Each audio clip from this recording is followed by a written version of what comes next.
Welcome back. It is 8:42 right now. So, question here, is maternal instinct ingrained in women? A recent New York Times guest essay by Chelsea Conaboy just tackled that very question. It's really fascinating here and starting an interesting conversation as well. So Chelsea's joining me more this morning here live to talk about this essay and also her new book as well. Chelsea, it's good to have you. Good morning.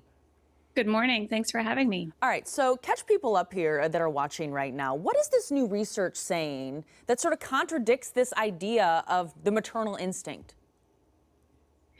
The new research is really saying that the changes, the neurobiological changes that a parent goes through are real and profound and long lasting.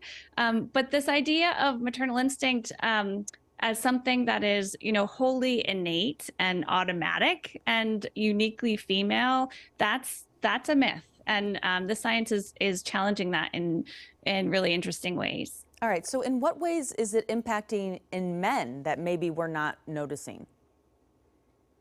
The father's brains, really all parents' brains, are changed by the experience of caring for a baby. This tiny, nonverbal, vulnerable creature is a really powerful stimulus for our brains. And when it comes to parenting, experience really matters a lot for all parents, including mothers. There are these major hormonal shifts that we associate with pregnancy and childbirth and lactation, but actually fathers and other parents experience hormonal shifts also, and it's thought that those all sort of prime the brain for to be ready to be exposed to this to newborns who help mold us into the parents that they need us to be. Okay, this is really fascinating, and I feel like I have sort of a two-part question here. I mean, how do you Yeah. change an idea of the maternal instinct? I mean, that is something that we've heard. It's so ingrained in our culture, and we've heard it for years. I mean, how do you change Yeah. that myth, if that's what, we're talking about here?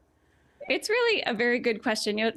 This was an idea that was written into science by men who held fast to these religious, moral ideas of what a woman should be. And back in the early part of the 20th century, when they were really writing the instinct theory and putting this into science, there were some feminists even then who were trying to debunk it, right from the start, to say, we know what you're trying to do here. You're trying to make this look easy, and it's not. So I think despite their efforts, this idea has stuck with us. And I think what we have to do is really go back and dig in and look at why we have this idea. Is it working? Because I know a lot of mothers who feel like it was kind of really overtly harmful for them. And then what story can we write instead? And I think there's a really powerful one in the science of the parental brain. I mean, and when it comes to this science as well, on sort of a policy-making level, do you think research like this could impact things like, say, paid parental leave policies for both men and women?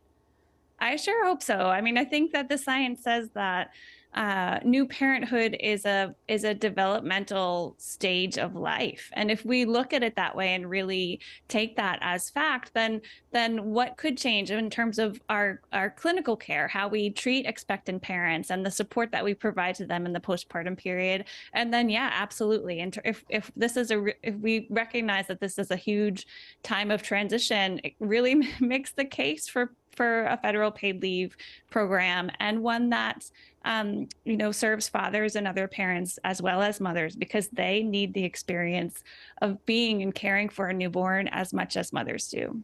So I know that people are going to be watching right now and they're going to want to dive deeper into this concept here and dive deeper into this research beyond this New York Times piece that you wrote.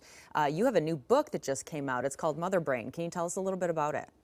Yes, Mother Brain, How Neuroscience is Rewriting the Story of Parenthood. It came out yesterday, and this is a book that it started with, my effort to try to understand what was happening to me as a new mother, and really broadened from there. And I take a deep dive into the science, into the cultural history around these stories we tell about what it means to become a parent. And I talk with lots of parents, tell their stories of what it was like to make this transition. And it's on sale now wherever people buy books. Chelsea Conaboy, we really appreciate you joining us this morning. This is a fascinating topic. Thank you so much. Thank you for having me. I really appreciate it. Absolutely.